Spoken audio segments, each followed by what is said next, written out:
Apprentice sa Gulong Pinto 1.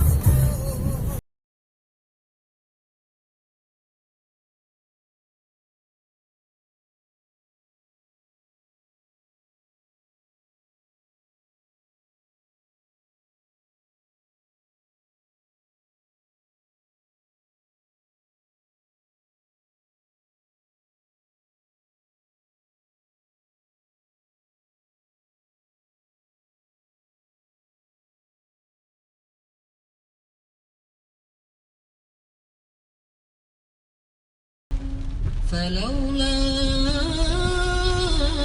إذا بلغت الحلقوم وأنتم حينئذ تنظرون ونحن أقرب إليه منكم